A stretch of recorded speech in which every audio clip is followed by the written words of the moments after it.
Picture this. You're at a party, someone approaches you, and after, "Hi, how are you?" your brain just freezes. That awkward silence stretches forever while you desperately search for literally anything to say. Sound familiar? What if I told you this happens because your brain is actually working too well, not because you're boring? Stick around because I'm about to flip everything you think you know about conversation on its head. Here's the truth nobody talks about. You don't have a nothing to say problem. You have a too much to filter problem. Your mind generates hundreds of potential responses every minute, but there's a little voice in your head going, "Nope, that's weird. They won't care about that. That's too random." This internal critic is literally stealing your words before they leave your mouth. But what if there was a way to turn off that critic? What if you could access all those thoughts your brain keeps rejecting? Today, I'm going to show you exactly how to do that, plus give you a complete toolkit that'll make you the person everyone wants to talk to. Let's start with the most game-changing technique I've ever discovered. I call it the 5-second decision rule, and it's going to sound almost too simple to work. Here's how it works. When someone says something to you, you have exactly 5 seconds to respond with whatever pops into your head first. Not the second thought, not the better version. The first thing your brain serves up. Why does this work? Because your first instinct is usually more authentic and interesting than anything your filter would approve. When someone mentions they just bought a new car, your first thought might be, "Oh, I wonder if they got a good deal," or "My cousin just got scammed at a dealership." Don't analyze which one sounds better. Just pick one and go with it. The scam story might lead to a fascinating conversation about negotiation tactics or family drama. The deal question might uncover their research process or financial philosophy. Both are gold mines, but only if you actually say them instead of filtering them out. Try this today. Set a mental timer, 5 seconds max. You'll be amazed at how much more natural and engaging your conversations become when you stop trying to be perfect. Now, here's something that might blow your mind. The best conversationalists aren't the smartest people in the room. They're the ones who ask the best questions. And the secret to great questions? Strategic ignorance. Strategic ignorance means playing dumb about things you actually understand pretty well. When someone mentions they're a graphic designer, instead of showing off what you know about design software, try, "That sounds creative. What's a typical day like for you?" Or, "What's the weirdest project you've ever worked on?" This technique is powerful because it does two things simultaneously. It makes the other person feel like an expert, which feels amazing, and it gives you insider information you genuinely wouldn't have learned otherwise. I learned this from watching late-night talk show hosts. They're talking to A-list celebrities, experts, authors, people way more accomplished than most of us will ever meet. But notice what the best hosts do? They ask questions a curious 12-year-old would ask.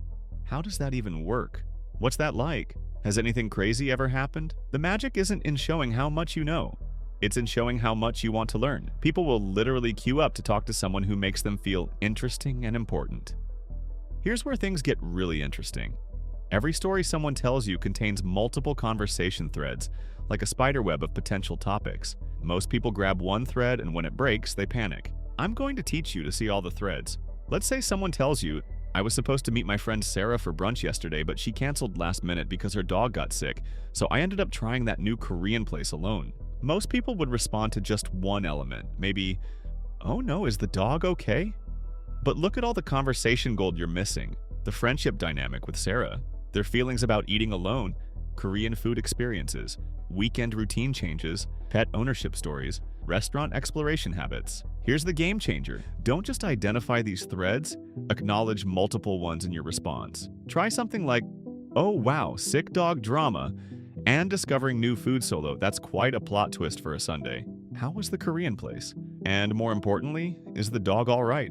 This technique shows you're actually listening to their whole story, not just waiting for your turn to talk. Plus, it gives them multiple directions to take the conversation, making it flow naturally instead of feeling forced.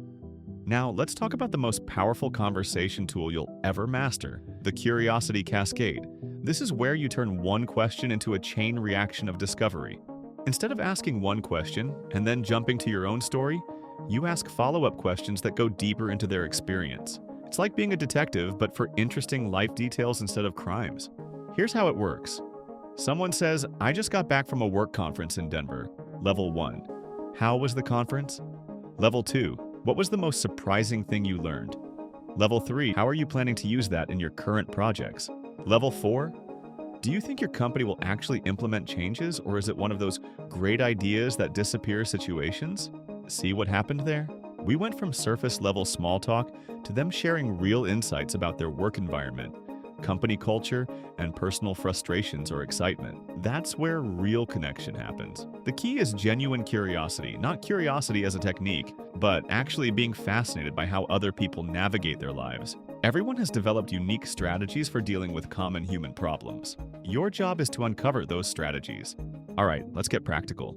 Even with all these techniques, sometimes your mind will go blank. It happens to everyone, including professional speakers and comedians. The difference is having a mental emergency kit ready to deploy. Here are 5 conversation lifelines that work in almost any situation. The environmental observation, comment on something in your shared space. This playlist is actually perfect for this kind of weather. Or, I love how they've decorated this place. It feels like someone's living room. Take something obvious and question it. You seem like someone who has strong opinions about coffee. Or, I bet you have some stories about dealing with difficult customers. The hypothetical. Pose an interesting what-if scenario. If you could redesign your job from scratch, what would you change first? Or, what would you do if you won like $50,000 tomorrow? Not life-changing money, but enough to be interesting. The callback. Return to something they mentioned earlier. Actually, I keep thinking about what you said about your sister's business. How did she even get started with that? The genuine compliment. Notice something authentic and ask about it. You seem really passionate when you talk about teaching. What got you into that field? Keep 2 to 3 of these ready at all times. They're not conversation tricks. They're genuine ways to connect when your brain temporarily goes offline. Finally, let's talk about something nobody teaches but everyone needs to know.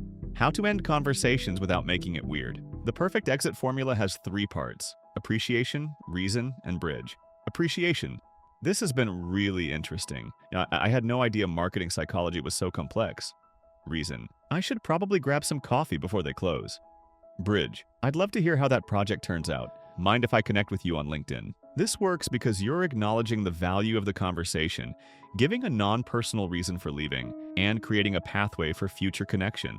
No one feels rejected, and you leave the door open. Remember, ending a conversation well is just as important as starting one.